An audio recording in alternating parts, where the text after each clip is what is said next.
Pemirsa masih bersama kami dalam NTV Prime. Kita simak selanjutnya NTV Prime Dialog. Saya Doni De Kaiser. Ya, buronan kasus korupsi IKTP Paulus Thanos alias Thian Po Chin ditangkap di Singapura. Kini proses ekstradisinya sedang diupayakan agar segera bisa kembali ke Indonesia. Paulus Thanos merupakan direktur utama perusahaan swasta Konsorsium Perum Percetakan Negara Republik Indonesia yang memenangkan tender proyek IKTP tahun 2011. Kasus mega korupsi IKTP mencengangkan publik karena banyak menyeret pejabat negara, elit partai di DPR hingga pengusaha. Dan kasus ini diduga menimbulkan kerugian negara mencapai 2,3 triliun rupiah pada periode 2011 hingga 2013. Bagaimana kronologis kasus dan urgensi penangkapan Paulus Thanos? Kita akan diskusikan bersama narasumber yang sudah kami hadirkan di studio. Yang pertama adalah mantan penyidik KPK yang tahu benar soal kasus IKTP, Yudi Purnomo Harahap, dan juga koordinator kampanye publik ICW, Indonesian Corruption Watch, Tibiko Zabar. Pak Yudi, apa kabar? Alhamdulillah baik, Mas Doni. Mas Biko? Waduh, ini selesailah ini diskusi kalau Anda berdua duduk satu meja. Saya nggak nyiapin apa-apa loh, kosong loh. Karena otaknya semua di sini ya, otak pengungkapan kasus. Betul, Ya. betul. Tapi sebelum kita mulai diskusi, mari kita simak dulu sama-sama tayangan yang berikut ini.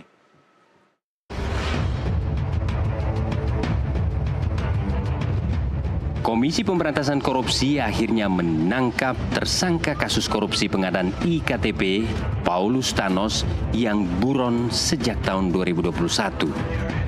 Perusahaan Paulus Thanos, PT Sandipala Artapura, disebut meraup keuntungan haram 140 miliar rupiah dari pengadaan KTP elektronik atau IKTP.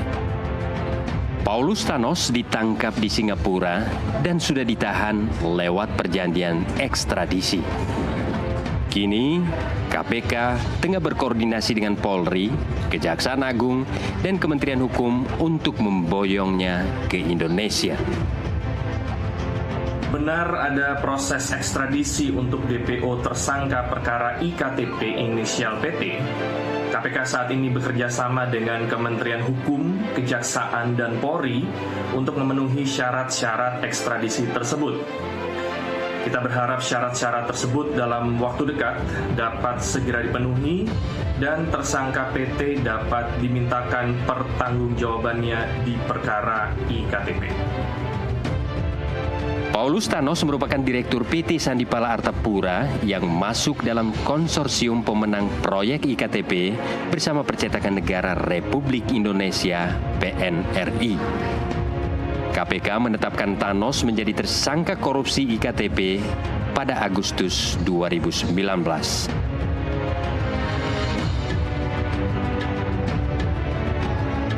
Udah pindah kan? Oke, langsung kita diskusikan. Pak Yudi, ini Ya. kita cuma punya waktu 1 jam Waduh. ya. Tapi semua kan informasi Anda tahu ya, sejak awal ya. Jadi soal Thanos ini, saya jadi ingat Mas Biko, siapa Thanos yang di Avenger ya? Avenger. Ya, mudah-mudahan dia bisa membantu mengungkap mega korupsi EKTP. Apa yang bisa Anda sampaikan tertangkapnya Thanos ini? Tentu ini berita gembira ya. Karena selain tertangkapnya Pak Thanos ini ya, sekaligus juga mengurangi guronan yang dikejar KPK kan. Ya. PR-nya ada 5 ya, sekarang tinggal 4.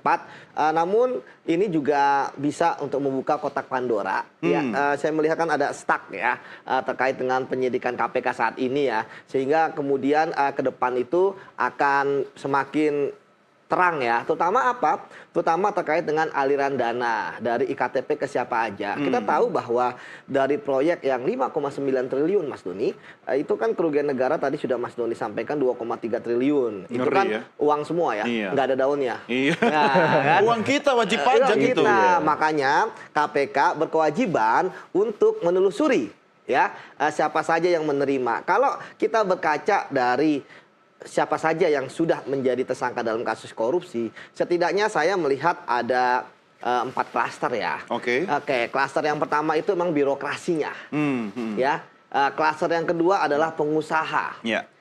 Klaster ketiga adalah politisi yang menikmati ya uang dari aliran dana IKTP. Ya. Ya. Kemudian yang keempat orang lain yang ada kaitannya dengan ketiga klaster ini. Artinya dia adalah orang suruhan, orang yang membantu. Nah, kembali lagi bahwa saat ini berbicara tentang aliran dana IKTP, mengapa ini sangat penting? Sebab pertama untuk merecovery aset atau memulihkan, ya.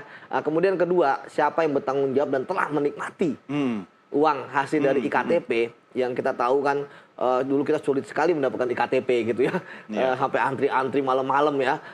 Itu harus bertanggung jawabkan. Ya, karena memang kasus IKTP ini, Mas, selama saya di KPK 15 tahun ya, dan kemudian menjadi penyidik juga, itu adalah kasus yang benar-benar complicated yang pernah saya tangani. Tapi tetap terbuka kan kasus ini kan? kan? Tetap buka. Kenapa, Mas, complicated? Karena korupsinya sudah dimulai dari perencanaan. Jadi anggarannya belum ada, bentuk kisi-kisinya belum ada, sudah direncanakan bahwa ini akan korup, gitu kan? Sehingga kan kita bisa melihat bagaimana ada perencanaan-perencanaan di Ruko Fatmawati misalnya, orang-orang yang terkait dengan IKTP kok bisa dipanggil ke Ruko itu, kan gimana? Ya kan? Sudah disetting. Yang menang siapa? Kita tahu yang menang kan ada konsorsium PNRI ya, yang terdiri dari 5 perusahaan, baik itu PNRI sendiri, ada Sukovindo, ada LEN, ya, ada Quadra, ya. Quadra ini, ya ini adalah, bukan Quadra, dan terakhir Sandipala. Sandipala ini adalah direktur utamanya Pak Thanos ini, ya, Pak Paulus Thanos, di mana dalam keterangan-keterangan dari kasus yang sudah ingkrah sebelumnya, dia akan mempunyai peran penting, ya, terkait minimal di awal perkara IKTP. Sehingga dari sini dia tentu, ya, kita berharap bahwa ketika dia sudah dibawa ke Indonesia, dia akan membuka, ya, dia ikhlas nggak ini? Dia rela nggak? Sekarang saya mau tahu di balik layar soal upaya ekstradisi, kan sekarang masih dicanggi juga kan? Oke, sekarang ini memang yang menarik ya. Ada hal yang menarik bahwa sebenarnya kan Pak Paulus Thanos itu dia sudah ada di Singapura sebelum, ya, dia ditetapkan sebagai tersangka, sebelum dia ditetapkan sebagai DPO. Artinya sekarang ketika, dan dia pun juga pernah diperiksa ya oleh KPK di Singapura. Artinya kita berharap ketika dia sudah ditetapkan jadi tersangka, kemudian sudah ditangkap dan dibawa ke Indonesia, itu ada keterangan-keterangan yang bisa ditambahkan oleh dia untuk dia menjadi justice kolaborator. Karena saya melihat bahwa kasus ini masih agak stuck, ya, terutama dalam aliran dana. Karena kan dalam kasus aliran dana itu kan paling penting adalah keterangan saksi. Dan ini berpengalaman dari misalnya kasus Andi Narogong. Andi Narogong itu atau Andi Agustinus, ya, ketika kita periksa di awal-awal, wah, dia menutup, Mas. Oh, tidak ada keterangan yang berguna bagi kita.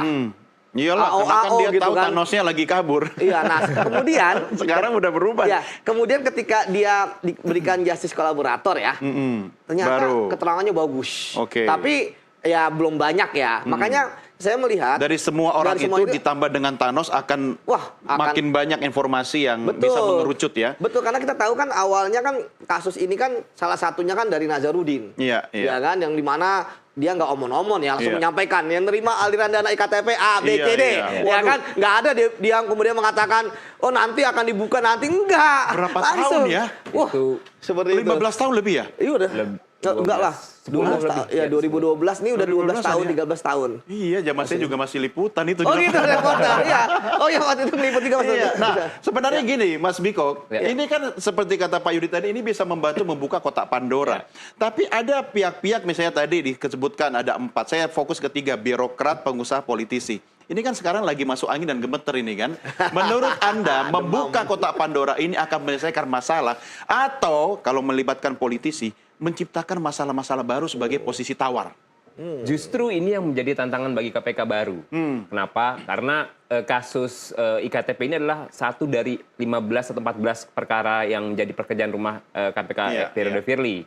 Yang ketika itu praktis proses ini penilaian KMDC, proses penyidikannya itu berhenti setelah teman-teman di TWK-kan waktu itu.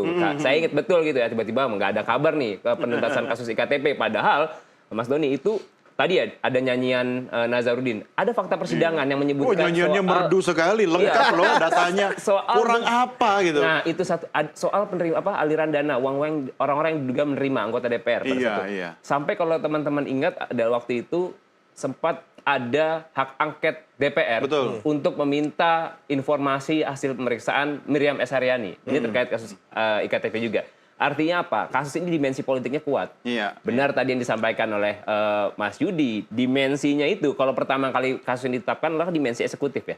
Di Kemendagri pada saat itu yang jadi tersangka. Iya. Padahal persekongkolan jahat itu terjadi sejak bahkan baru diinisiasi ya. Jadi di Betul. tahap-tahap perencanaan seperti itu. Iya. Dan kami 2010, 2009, 2010 itu 2011 itu sudah sempat mengingatkan bahwa proyek tender ini, pengadaan ini sebaiknya ditunda terlebih dahulu, lakukan evaluasi. Sampai akhirnya KPK turun, LKPP turun, pada saat itu Lembaga Pengawas Kebijakan Pengadaan Barang Jasa turun untuk menunda dan mengevaluasi ulang. Nah, ketika kasus ini berlanjut, ini kan dimensi yang berikutnya yang berkembang adalah ada orang unsur swasta. Yang kedua, ada unsur legislatif yang ini sebenarnya belum banyak terbongkar.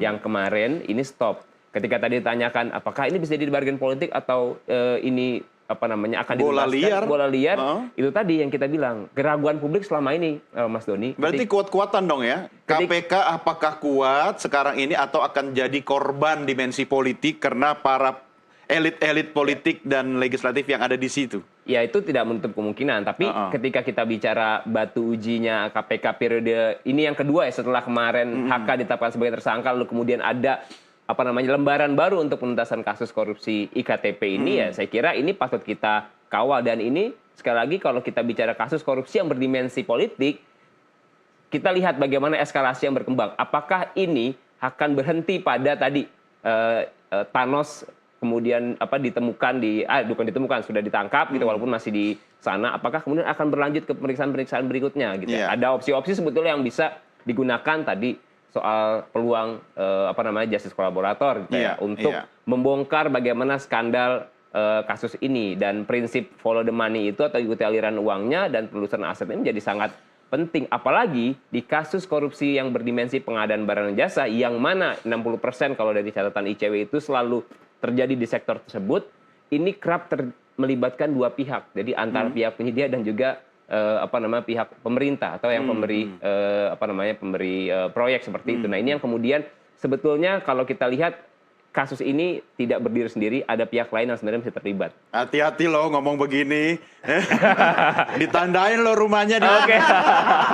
Kalau yang ini udah biasa ya. Iya, biasa ini gitu ya. Saya juga mau tahu sebenarnya, tapi abis rehat baru kita bahas ya Pak Yudi. Soal berapa berharganya sih seorang Thanos itu bagi upaya pengungkapan kasus ini. Tapi kita rehat dulu, nanti kita lanjutkan di segmen berikutnya. Kami segera kembali sesaat lagi.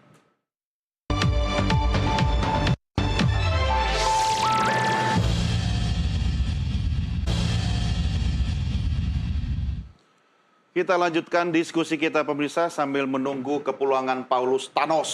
Sebenarnya seberapa mahalnya level Thanos di mata upaya pengungkapan kasus ini, Pak Yudi, menurut Anda? Dia kelas apa? Premium kah? Apa pertama? Support eksklusif. Oh, oke. Bayangkan, artinya kalau saya itu mungkin udah kurang lebih 10 tahun dia di Singapura. Artinya kan nggak kelas kaleng-kaleng nih. Bukan kelas maling yang tidur di jembatan, yang tidur di terminal ya. Artinya memang dia pasti akan mempunyai informasi-informasi yang penting ya. Yang tadi saya katakan terkadang ketika orang menjadi saksi ya, dia tidak banyak memberikan keterangan-keterangan. Ya, terutama keterangan yang dia kira penyidik itu belum mempunyai buktinya. Karena dalam kasus korupsi, Mas, itu keterangan saksi itu benar-benar sangat kuat. Karena korupsi itu kan jarang dia meninggalkan jejak berupa digital, ya kan, berupa tulisan. Tapi keterangan saksi yang berdasarkan keterangan saksi itu baru bisa kita runut untuk mendapatkan bukti digitalnya. Dia termasuk saksi kunci berarti? Wah, saksi kunci. Cukup satu orang nggak sih kalau saksi kunci itu? Atau enggak, kan nanti tadi saya katakan. Sebenarnya yang lain sudah ada dalam putusan ingkrah ya. Dia akan memperkuat. Yang kita harapkan juga bukan hanya memperkuat, ada informasi baru. Yang disampaikan oleh Paulus Thanos. Toh dia sudah jadi tersangka dan ketika dia kemudian menjalani hukuman, setidaknya dia akan bebas gitu kan. Nanti dia akan bebas pergi kemana saja. Karena kita tahu bahwa ini hanya untuk memastikan status dia ya. Dulu ada Johannes Marlin ya. Johannes Marlin tapi kan meninggal di Amerika. Betul. Memang ada dua yang sudah sempat diambil keterangannya. Belum ya? Belum sempat. Ya, jadi ini kan yang menarik ya. Saya berharap kan Johannes Marlim sudah salah satu yang perannya kunci ya. Dia sudah meninggal misalnya ya. Tentu keterangannya ya akan pergi bersama beliau gitu ya. Tapi Sekarang tinggal Pak Thanos. Oleh karena itulah maka saya berharap pertama pemerintah Indonesia dalam hari ini ya satu kesatuan ya, KPK, Kemenkumham, Kejaksaan, Polisian, Kemenlu melalui embassy gitu ya di Singapura. Betul. Kita anggap satu kesatuan ya, bahwa pemerintah Indonesia harus secepat mungkin ya, bahkan sebelum waktu penahanan berakhir 45 hari di tanggal 17 kemarin ya, kalau tidak salah ya, itu segera bisa membawa Thanos. Jangan berlama-lama. Pengalaman dari Johannes Marlim kan ya kita nggak tahu nanti apa yang akan diperbuat oleh Pak Thanos ya. Tentu dia aja nggak ingin ke Indonesia selama 10 tahun ini. Artinya tentu dia akan memberikan perlawanan-perlawanan hukum. Sebab Singapura kan tentu juga akan memberikan kesempatan bagi Paulus Thanos untuk membela diri ya. Yang saya lihat ada 3 hal yang mungkin nanti akan dijadikan dasar bagi Pak Paulus Thanos untuk membela diri ya. Tentu dalam hal ini di bidang hukum ya. Pertama terkait dengan bahwa beliau udah bukan lagi warga negara Indonesia menurut dia ya, bahwa dia punya paspor negara lain, negara lain, Guinea. Tapi Indonesia tentu akan membantah ya bahwa dia masih warga negara Indonesia, kan walaupun belum ada pencabutan warga negara dari kita kan? Pasti belum ada itu kan. Itu juga beli paspornya mungkin di online shopping itu. Oh gitu ya, ada ya. Itu yang pertama. Kemudian yang kedua terkait dengan tindak pidana korupsi dilakukan, ya pasti dia akan mengelak ya. Kan dia juga belum pernah dibawa ke pengadilan dan belum pernah ya kan. Nah jadi apa namanya, dia belum pernah dibawa ke pengadilan sebagai tersangka ya. Ini kan momentum yang bagus ya bagi KPK kemudian untuk mempertahankan argumentasi dengan tadi menurut saya dokumen-dokumen terkait perkara-perkara ingkrah sebelumnya. Kan banyak tuh perkara IKTP, bahkan udah ada yang bebas juga. Ya kan? Nah, itu dijadikan bukti bahwa dia juga terlibat. Dan yang terakhir adalah keselamatan dirinya. Ini sebenarnya sangat penting ya, bahwa sebagai saksi kunci, bahkan sudah jadi tersangka, maka Paulus Thanos itu harus dilindungi. Memang pasti pemerintah kita harus memberi jaminan. Betul, kan? Singapura pasti akan meminta jaminan. Nih saya akan menyerahkan orang. Di sana kan hak asasi manusia dijunjung tinggi. Wah, kalau misalnya ada apa-apa dengan dia, waduh, ya kan akan terjadi insiden diplomatik. Tapi artinya ketika Singapura membuka ruang kerjasama, nah ini udah positif ya. Kan positif nih. Kuncinya di kita sekarang. Betul, maka kejaksaan ya kan harus yang nanti akan ada tanda kutip bertarung di sana ya. Itu tentu akan memberikan jaminan ya, bahwa dia tidak akan ada yang mengganggu misalnya tanda kutip gitu kan. Tidak akan diapa-apakan di sini. Atau jangan sampai pas pulang ke sini malah kita harus kirim bunga duka cita. Nah ya.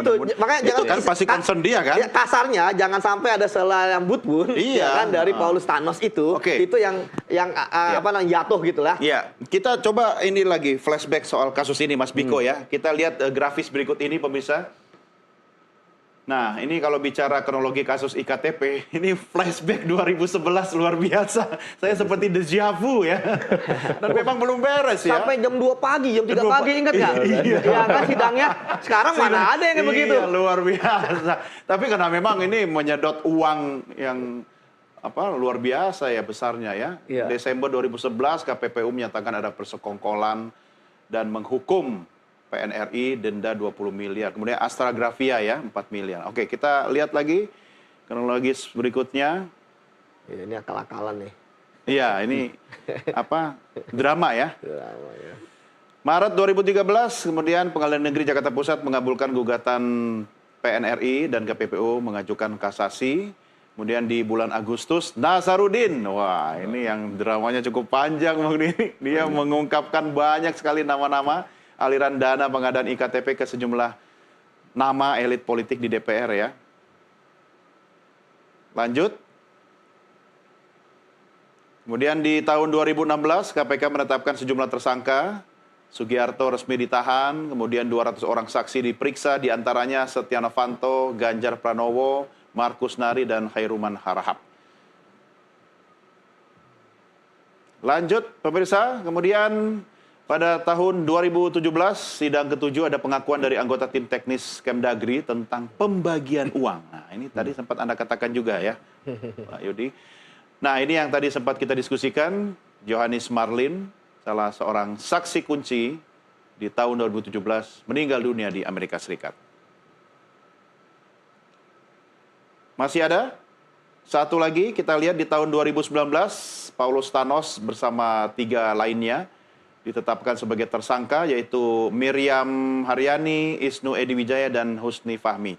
2019 jadi TSK, dia kabur 2021. Ya, si Thanos ini kan. Enggak, bukan. Dia emang dari awal sudah di Singapura. Oh ya, oke. 2014. Maksud saya statusnya ya, jadi Iya, TSK itu status dari tersangka. Tapi dia memang sudah di sana ya. Iya. Nah, jadi sebenarnya dibilang kabur enggak ya? Dia memang sudah di sana Sudah kan. di sana. Dia sudah memprediksi akan jadi TSK gitu ya. Bisa jadi. Iya, oke. Mas Biko, ini bagaimana mengurai benang kusut? Apalagi kalau kita melihat ini kelas kaleng-kaleng sebenarnya Thanos ini. Dia pasti dijamin keselamatannya. Artinya tinggal aparat penegak hukum kita bagaimana memanfaatkan Thanos selama berada di sini untuk mengungkap tabir yang selama ini tersembunyi. Ya, Mas Doni, ini sekali lagi kasus yang tadi kalau kita lihat dari rentan waktunya itu dari 2011 sampai akhirnya ada penetapan tersangka dan ada gonjang-ganjing politik di situ gitu ya. Nah, Thanos ini sebetulnya kan dia pihak swasta, satu dari 4 perusahaan yang mendapatkan tender pada saat itu, yang mana kondisinya kalau kita tarik dalam konstruksi korupsi pengadaan barang jasa, ini kan setiap orang di sini kan punya peran. Dan di kasus di penetapan tersangka pertama kali kan sebenarnya jelas peran pertama itu adalah bagaimana oknum Kemendagri pada saat itu menggunakan kewenangannya menyalahi aturan untuk memberikan dalam tanda kutip tender dengan cara-cara khusus seperti itu. Nah, di kasus ini ketika kita bicara korupsi iktp yang mana dimensinya pengadaan, maka sebetulnya dia tidak berdiri sendiri. Jadi prinsipnya itu di kasus korupsi pengadaan itu ada unsur tadi yang saya sampaikan, ada unsur penyedia, ada unsur pemerintah juga, yang mana meeting of mind ketemu di sini. Itu yang pertama. Nah, ketika ketika program ini bergulir 2009 itu 2010 belakang itu kan sebenarnya kan tadi disampaikan oleh Mas Yudi sudah ada konstruksi yang mana dilakukan bagaimana caranya ada program yang baik yang ujungnya itu sebetulnya adalah keuntungan sebenarnya gitu ya. Ini terencana dengan baik dan matang. Ini terencana dengan baik dan matang tadi beberapa kali pertemuan, dan sebetulnya kalau yang di dalam kronologis tadi yang ada satu hal yang lupa gitu ya. Ingat nggak Mas Doni ketika masa kelangkaan belangko iktp? Iya. Itu sebetulnya kalau kami nilai adalah bagian dari dampak dari korupsi iktp ini. Yang seharusnya prosesnya itu berjalan dengan baik, tapi kemudian masyarakat pada saat itu kan kesulitan kan untuk mendapatkan. Nah, mengurai benang kusut ini sebetulnya konsep atau prinsip follow the money dan mengikuti aset ini jadi sangat penting. Sebenarnya gampang ya kalau bicara follow the money, kemudian instrumennya sudah ada. Menunya Nasaruddin kan sudah kasih gitu, nama-nama kan. Ada putusan. Tapi banyak yang menyangkal loh. Ketika nama-nama diungkapkan oleh Nasaruddin gitu kan. Kalau ngaku penjara penuh Pak. Dan itu sebenarnya kalau gampang ngaku. Benar. Dan dokumen itu kan sudah jadi putusan berapa ya. Dan sekali lagi, nah itu bisa jadi alat bukti tambahan ditambah keterangan Thanos untuk kemudian mengembangkan kembali gitu ya. Prinsipnya adalah membongkar, menuntaskan. Mas Biko, ICW kan ngikutin kasus ini sejak awal ya. Saya tahu betul itu. Tapi ketika kemudian ada saksi kunci sekaliber Thanos ini, apakah ini harus membuat nama-nama lain yang kemudian sudah merasa bebas, aman itu akan kemudian gelisah dan sebagainya?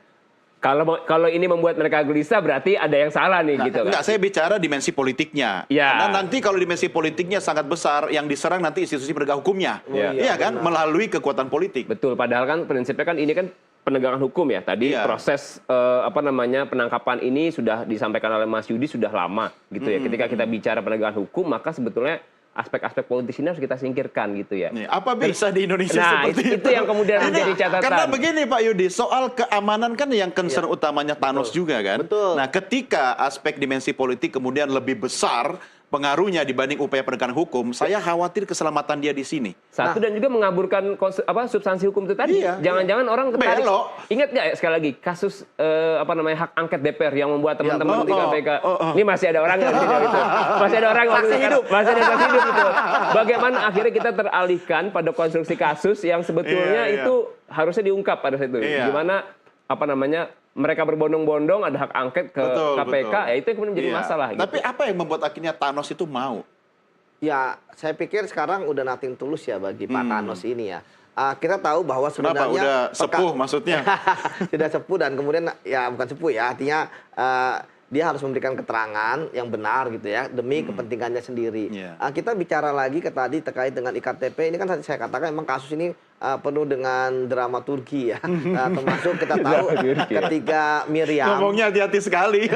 ya ketika Miriam juga Betul. Miriam Sarah ini kan keterangannya sangat bagus, tapi dia mencabut keterangannya. Itu ya. Iya. Wah, itu akhirnya kan kita kehilangan satu alat bukti ya, Iya. keterangan saksi dari Miriam ya. Walaupun kemudian akhirnya kita menetapkan sebagai tersangka yang bersangkutan ya. Mencabut keterangan itu sebenarnya kan bukan berarti keterangannya Nggak ada. nggak ada kan? Ya, tapi kan Artinya dia memberikan sinyal kepada ya, KPK sebenarnya betul. kan. Nah itu makanya kita Heeh. salah satunya kan tentu kita berharap dari Thanos ini untuk memperkuat yang sudah dicabut gitu ya. Walaupun kemudian kita juga menetapkan sebagai tersangka memberikan keterangan tidak benar ya. Iya. Dan sekarang dia juga sekarang jadi tersangka dari kasus yang pokoknya ya, Iya, berbentuk keuangan iya. negara. Jadi Thanos ini dia kan adalah salah satu direktur utama PT Sandipala Artaputra Iya, yang ketika mendapatkan itu tender. yang mendapatkan tender dan kemudian dia terlibat aktif ya di dalam awal-awal proses iktp. Yang artinya menurut Anda katakan tadi sejak Pasti. awal perencanaan ya dia sudah terlibat, paham. sudah paham. Oke. Sudah paham.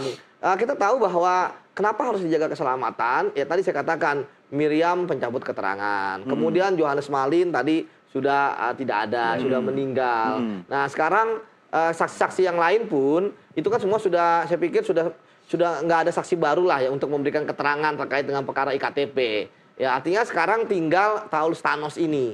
Ya Paulus Thanos ini dia mungkin dia sudah memberikan keterangan saksi, tapi saya pikir nggak terlalu banyak karena nggak ada kepentingan dia ketika dia menjadi saksi gitu ya. Tapi ketika sudah menjadi tersangka, Ya, tentu ya. dia punya Dia berkepentingan. Betul, itulah sebabnya maka sekali lagi saya kemarin menyampaikan kepada media ya, concern saya bukan hanya terkait kalau misalnya terkait dengan formil masalah dia mencabut kewarganegaraan bisa kita bantah. Kemudian formil bahwa dia bisa mengaku kepada pihak Singapura tidak tidak terlibat dalam perkara iktp bisa kita bantah. Iya. Banyak kok perkara-perkara yang inkrah dan perbuatan-perbuatan dia buktinya pasti ada. Ya baik itu Iya. keterangan saksi, baik itu dokumen dan lain sebagainya. Tetapi keselamatan ini tentu akan debatable. Bisa nggak kita jamin? Disitulah makanya saya berharap kita benar-benar bisa menjamin ya, karena selain bahwa ini terkait dengan kasus iktp, ini kan lebih besar lagi terkait dengan negara kita Indonesia itu pertama Iya. kali dalam sejarah loh. Anda aja bilang ini melibatkan birokrat, pengusaha Iya. politisi. Birokrat kita juga termasuk di lembaga penegakan hukum kan, ada di situ yang harusnya menjaga keselamatannya Nah. Mr. Thanos ini gitu loh. Tuh, makanya saya berharap dengan yang tadi saya katakan ini harus menjadi kalau misalnya di Amerika ada maksimum pengamanan maksimal. Oh iya, penjara pengamanan Bahkan maksimal. dia ketika misalnya di penjara atau di tahanan itu benar-benar ada yang menjaga. Iya, Ya kan, dijamin. CCTV dan sebagainya gitu ya. Kalau di sini Makanan CCTV suka mati kalau lagi Aduh. Begitu nggak ada apa-apa hidup. Iya, benar. Kita rehat dulu ya, Oke, kita rehat oke. dulu ya. Oke, kita lanjutkan diskusi Bener. kita di segmen berikutnya. Pemirsa, kami segera kembali sesaat lagi.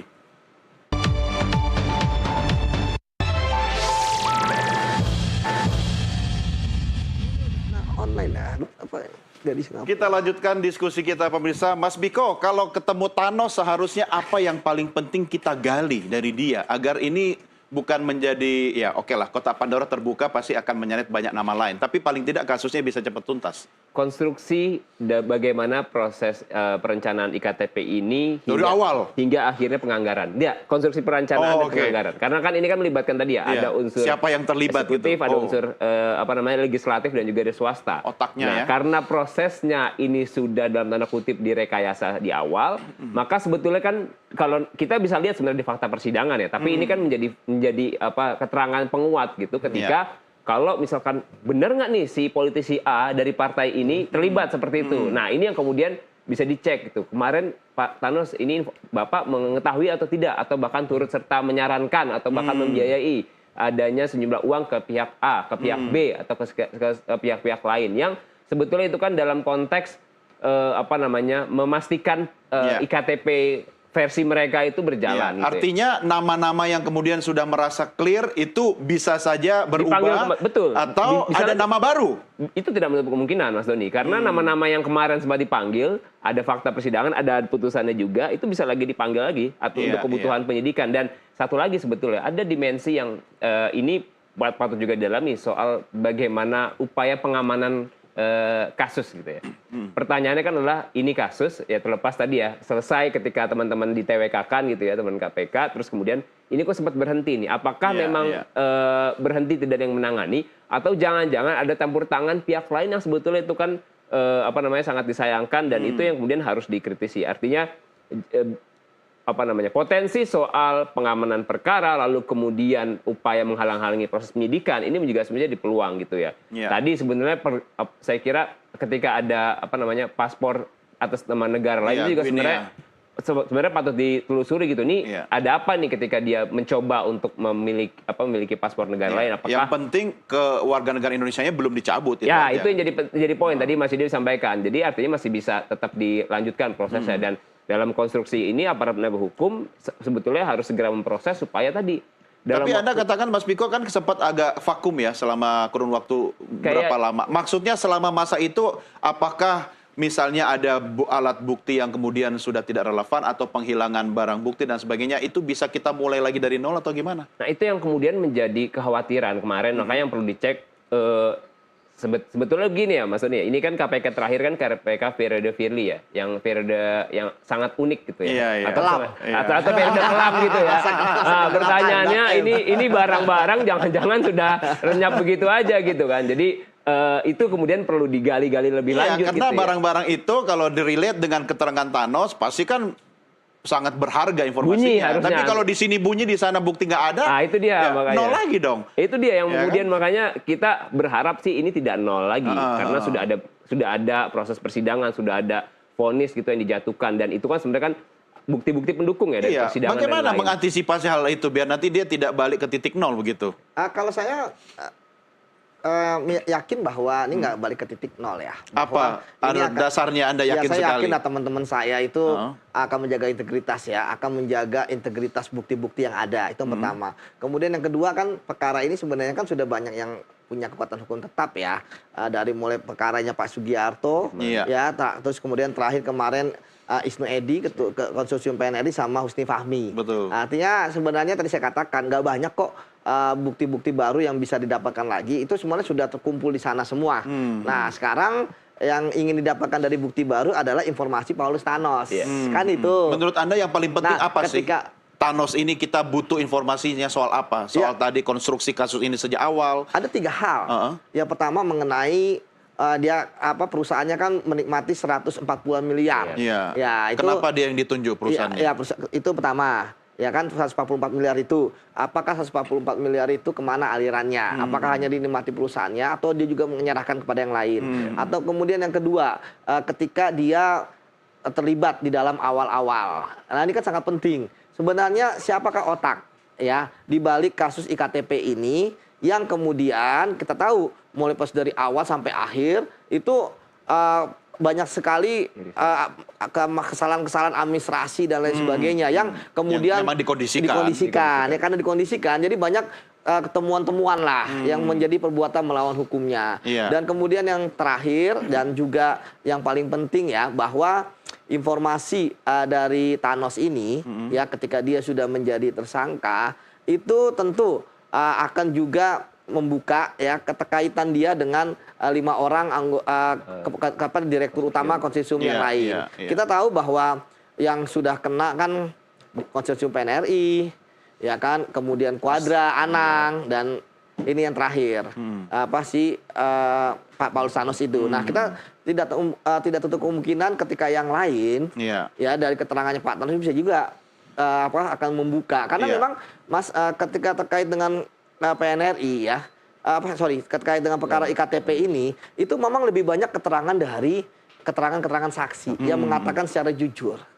Ya, sehingga ketika orang mengatakan jujur baru gampang kita telusuri. Kalau enggak kan kita gelap gulita. Nah, ketika udah ngomong Pak bahwa benar yang menerima uang ada si A, baru kita akan bisa menelusuri. Tadi benar kata Mas Piko, follow the money-nya, kita transaksi keuangannya. Berarti kita harap dia Thanos ini akan jujur sejujur-jujurnya. Harus lah, kapan lagi kan? Masih ingat dulu siapa Yohanes Tanis ya? Benar ya? Yang katanya punya video rekaman pertemuan, ada setnov juga segala macam. Johannes Marlim.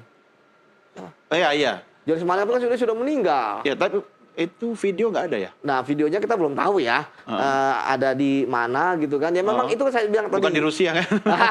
Itu yang makanya tadi concern Mas Yudi adalah bagaimana memastikan keselamatan untuk kita mengorek informasi dan melakukan kembali proses penyidikannya gitu ya. Jangan sampai tadi akhirnya ya entah kita nggak tahu skenario-skenario apa yang terjadi gitu ya Mas Doni. Tapi kan ini kan menjadi hal yang penting. Emang Anda khawatir ada skenario lain? Ya, Maksudnya dimensi politiknya akan lebih tidak hanya soal dimensi keras politik, begitu? tapi juga soal keamanan. Karena kan ini kan juga pertaruhan negara juga ya. Bagaimana kemudian proses yang dilakukan oleh CPIB di Singapura, lalu kemudian ketika mau diekstradisi. Nah, makanya kalau kita punya semangat yang sama, artinya ini punya niat baik gitu ya ketika mengungkap kasus ini, maka ya itu prosesnya dipercepat untuk segera diperiksa. Mungkin sederhananya begini Mas Biko, kalau kita nyerempet ke dimensi politiknya akan keras ya, akan ada upaya pertentangan, resistensi, itu berarti mungkin elit politiknya sampai hari ini masih eksis. Iya kan? Bisa, kalau dia sudah tidak eksis, mungkin dia sudah tidak punya kekuatan politik lagi. Artinya kalau Anda kemudian belok ke situ, prediksi Anda bahwa elit-elit itu masih eksis sampai hari ini, begitu? Ada. Saya baca di kepala ada apa nih? Coba. Ini harus ada pengamat satu lagi nih di sini sebenarnya. Benar kan? Ya sebenarnya ya itu menjadi sebuah konstruksi ya keniscayaan ketika elit berkuasa dan ingin tetap melanjutkan kekuasaan kan artinya kan mereka mesti eksis itu kan. Maksud saya ketika itu terjadi berarti kan kita harus dukung lembaga penegakan hukum kita agar jangan sampai kalah dengan intervensi politik, begitu kan? Dan itu yang kemudian kita jaga jangan sampai ini proses jadi masuk angin itu kan. Karena tadi ini sudah sempat vakum berapa waktu lalu kemudian ada upaya yang dilakukan kita bilang misalnya ini sebuah capaian gitu ya. Nah itu kemudian jangan sampai masuk angin nih. Ini meskipun di rentan-rentan waktu yang bisa dikatakan waktu-waktu rawan gitu ya. Tapi menarik ya Pak Yudi, Kejaksaan Agung kita itu menurut polling ya belakangnya termasuk yang dipercaya oleh publik ya. Ini momentum sebenarnya ya. Betul. Jadi kalau kita melihat ya kejaksaan itu kan kenapa dipercaya, itu kan lebih banyak kasus-kasus yang terkait dengan korupsi ya. Bagaimana timah ya kan dan kasus-kasus BUMN karya berhasil mereka tangani. Oleh karena itulah maka ketika sekarang kan saya melihat kejaksaan jadi garda terdepan lah. Ya setidaknya tadi saya katakan bahwa dengan pemulangan Thanos ini setidaknya Indonesia posisi tawarnya dalam diplomasi dengan Singapura kan berarti kan setara. Yang pertama, yang kedua bahwa ternyata terkait dengan perjanjian ekstradisi kan Singapura pun mengakui ya dan bahkan proaktif. Artinya kita dukung ini semua. Sekarang fokus kita adalah sebelum kita bicara mengenai apa yang akan dibawa oleh Thanos ya, baik itu siapa tahu dia masih megang alat bukti barang bukti kan, selain keterangan ya kan, karena 10 tahun di sana kan, kita berharap. Lagian kalau dia bagian dari awal perencanaan dia harusnya pikir untuk menjaga keselamatan dia kan, dia harus kartu as dia pegang, kalau dia berani pasti dia punya sesuatu. Betul. Jadi kita berharap secepatnya saya katakan secepatnya sebelum 45 hari, artinya kan ini udah seminggu ya? Udah kan dari tanggal 17 seminggu. 17, 18, sekitar tanggal Maret lah ya. Tinggal kalau nggak salah Maret lah ya. Ketika Maret ya kan, sebelum Maret itu Thanos sudah ada di Indonesia. Kalau itu terjadi, karena ini kan bisa juga bermata dua juga. Ya kan tadi saya katakan, ya kan karena Thanosnya pasti akan bertahan. Bahwa tadi saya katakan, semoga ya 5 hari orang bisa berubah loh. Oh, bisa berubah. Dan bisa terjadi apapun. Iya kan? Jangan sampai nanti ya kita udah heboh ya kan ternyata Thanos nggak bisa pulang. Atau kan? Pulang ke Yang Maha Kuasa. Waduh, jangan sampai. Oke, bukti hilang. Kita rehat dulu ya karena saatnya sekarang sudah masuk waktu maghrib untuk Jakarta dan sekitarnya. Pemirsa, kami segera kembali untuk melanjutkan diskusi setelah azan maghrib berikut ini. Tetap bersama kami.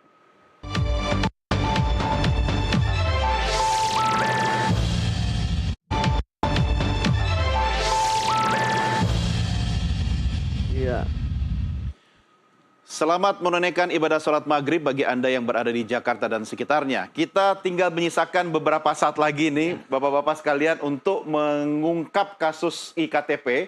Kita berharap Paulus Thanos akan pulang ke Indonesia dan menjadi salah satu kunci keterangan yang membuka tabir kasus kata Anda kotak Pandora. Oke, dalam waktu sekarang ini apa yang bisa kita lakukan sambil menunggu Thanos kembali ke tanah air? Ya, tentu KPK juga secara paralel ya kemudian melakukan investigasi ulang lagi ya terhadap perkara IKTP. Penyidik ya harus kembali membaca berkas-berkas.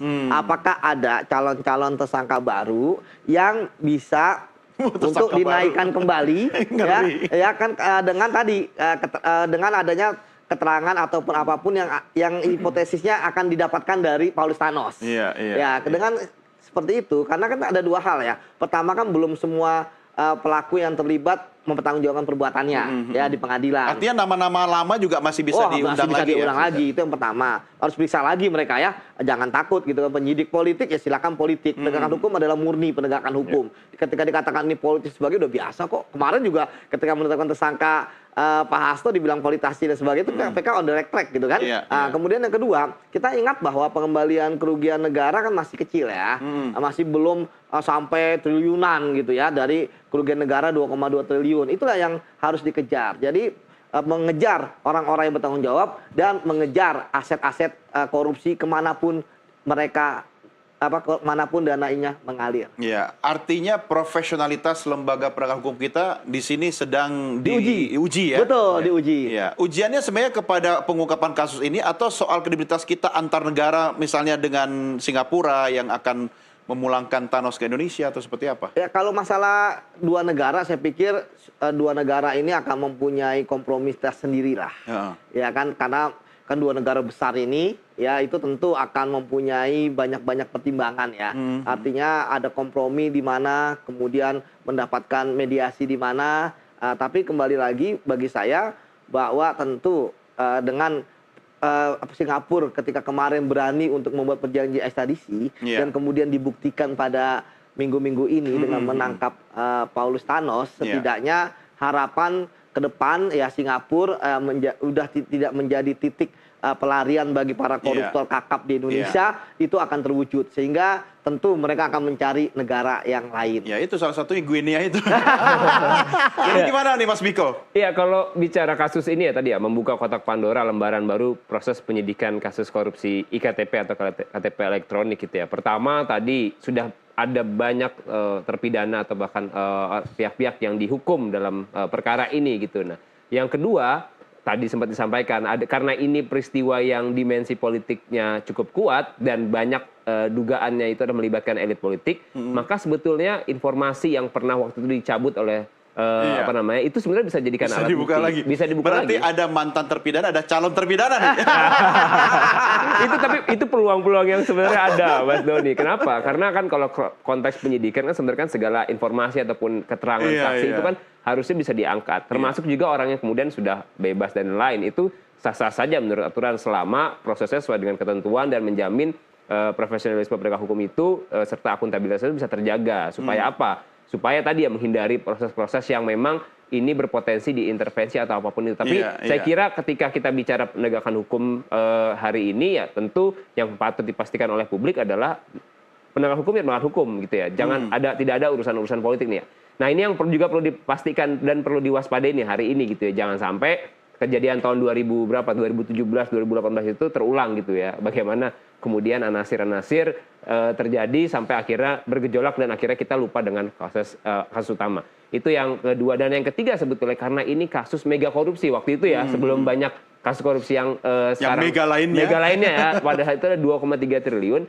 Konteks kasus korupsi kan tidak hanya membongkar dan menuntaskan, tapi juga ada soal pemulihan kerugian keuangan negara gitu ya. Meskipun kita masih ada PR soal RUU perampasan aset yang hingga kini sebenarnya belum juga dibahas oleh DPR, padahal itu DPR dan pemerintah gitu ya. Padahal itu instrumen yang sebetulnya bisa menjerat orang-orang yang hari ini mungkin mereka sedang duduk santai. Kalau Anda di situ, Anda mau bikin instrumen yang merugikan Anda sendiri? Ya itu sebenarnya kita semua berpeluang. Makanya itu sebenarnya. Tapi saya kira kalau buat penegakan hukum dan untuk perbaikan demokrasi, saya kira tidak pandang bulu. Iya, itu tidak pandang bulu dan itu harusnya segera dibahas karena itu menjadi instrumen yang penting. Jadi upaya ada kerugian negara, ada pemulihan kerugian negara juga harus dilakukan. Cuma termasuk juga ini 45 hari yang sudah kepotong ini ya, apapun bisa terjadi loh.